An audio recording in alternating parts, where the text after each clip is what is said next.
In today's video, I'm going to teach you how to run a copyright check in CapCut PC.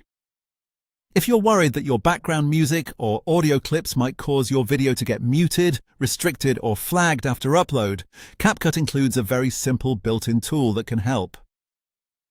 It scans the audio in your project so you can quickly spot potential copyright issues before exporting.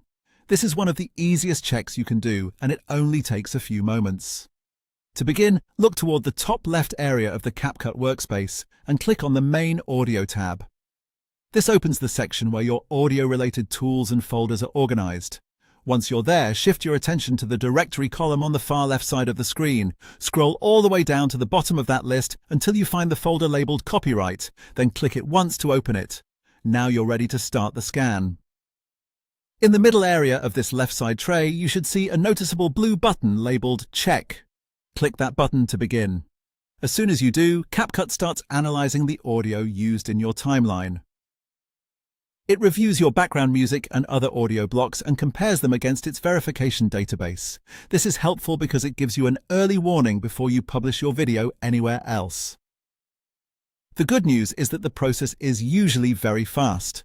In most cases, it only takes a few seconds for CapCut to complete the scan. While it runs, just give it a moment to finish checking everything in your timeline.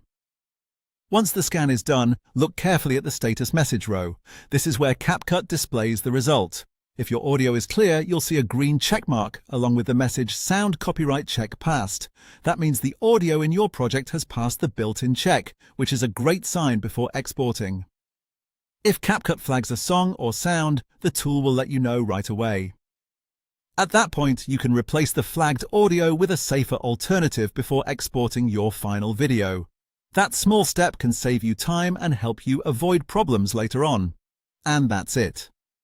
You've used the Audio tab, opened the Copyright section, and run an instant copyright scan on your timeline in just a few clicks. You're all set, and your project is now one step closer to being ready for export.